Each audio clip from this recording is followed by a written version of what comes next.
అది ఇప్పుడిప్పుడే పేరు సంపాదించుకున్న యూనివర్సిటీ విద్యాలోకంలో తనదైన ముద్ర వేసుకోవడానికి కృషి చేస్తున్న విద్యాలయం.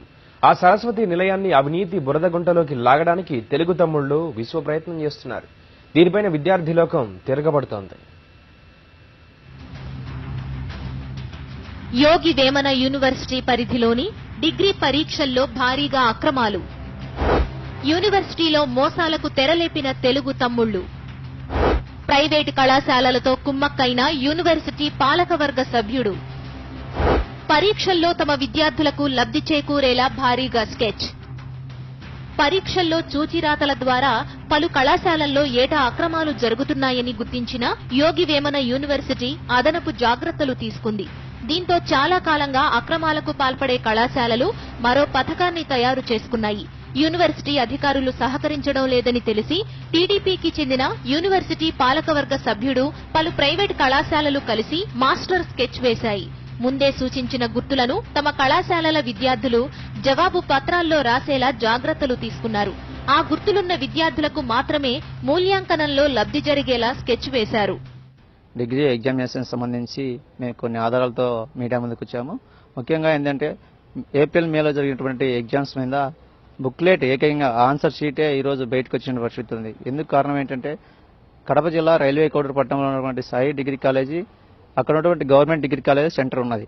ఆ సెంటర్లో ఎగ్జామ్ రాస్తున్నటువంటి స్టూడెంట్స్కు వాళ్ళ కాలేజ్ సంబంధించి ఇక్కడ ఎగ్జామినర్తో ఉన్నటువంటి ఎగ్జామినర్ శ్రీనివాసరావు గారితో కమిట్మెంట్ అయ్యి ఆయన అందులో కాలేజ్ కరెస్పాండెంట్, యూనివర్సిటీ పాలకమండలి మెంబర్ డిగ్రీ కాలేజీ తరఫున. అందువల్ల ఈయన తప్పుదారు పట్టిస్తూ అవినీతికి అక్రమాలకు పాల్పడుతూ మా స్టూడెంట్స్ పాస్ కావాలి, జిల్లాలో మా స్టూడెంట్సే ఫస్ట్ రావాలని చెప్పి కళాశాలల యాజమాన్యాలు చెప్పినట్లుగానే విద్యార్థులు ఆయా గుర్తులు పెట్టి వచ్చారు.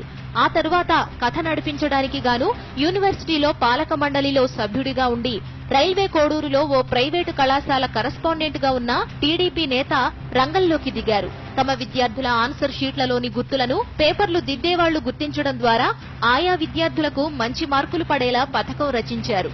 అంటే ఈ మోసంలోకి పేపర్లను దిద్దే అధ్యాపకులను లాగారు. కాలేజీ యొక్క మేము లిస్టులన్నీ కూడా ఇప్పుడు మీడియా ద్వారా మేము బయట పెట్టడం జరిగింది.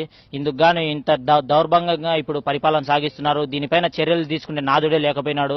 ప్రస్తుతం ఇప్పుడు ఎన్ఎస్సీవై తరఫున మేము ఒకటే డిమాండ్ చేస్తున్నాము. వైవి యూనివర్సిటీలో ఉన్నటువంటి ఎగ్జామినేషన్ డిపార్ట్మెంట్ కన్వీనర్ అయినటువంటి శ్రీనివాసులు నాయుడు గారు వెంటనే మీరు అతని పాలక మండలి నుంచి బర్తరఫ్ చేసి అదేవిధంగా ఎగ్జామినేషన్ కంట్రోల్ నుంచి అతన్ని తొలగించాలని చెప్పి మేము డిమాండ్ చేస్తున్నాము. ఈ మొత్తం వ్యవహారంలో ఒక్కో విద్యార్థి నుంచి 5 నుంచి 6 వేల వరకు వసూలు చేసినట్లు సమాచారం. ఈ రోజు ఎవరైతే డబ్బులకు ఇచ్చి డబ్బులతో కొనుక్కుంటున్నారో వాళ్ళకే సర్టిఫికెట్లు అందుకు రావడం జరుగుతుంది. చూస్తే గన ఒక్కొక్క విద్యార్థి నుంచి 5,000 నుంచి 10,000 డబ్బులు తీసుకొని ఆ కాలేజ్ కరెస్పాండెంట్ ఎగ్జామినర్కు 10 లక్షలు, దాదాపు 10 లక్షల నుంచి 10 లక్షలు డబ్బులు ఇచ్చి పూర్తిగా పాస్ చేసుకుంటున్నాయి. యోగి వేమన యూనివర్సిటీ పరిధిలో పలువురు టీడీపీ నేతల అక్రమాలన్నీ ఒక్కొక్కటే వెలుగులోకి వస్తున్నాయి. ఈ మార్కుల స్కామ్ కు సంబంధించి ఇప్పటివరకు 1000 మంది విద్యార్థుల జవాబు పత్రాలపైన యూనివర్సిటీ అధికారులు అనుమానం వ్యక్తం చేస్తున్నారు. ప్రస్తుతం యూనివర్సిటీ విచారణ కొనసాగిస్తోంది.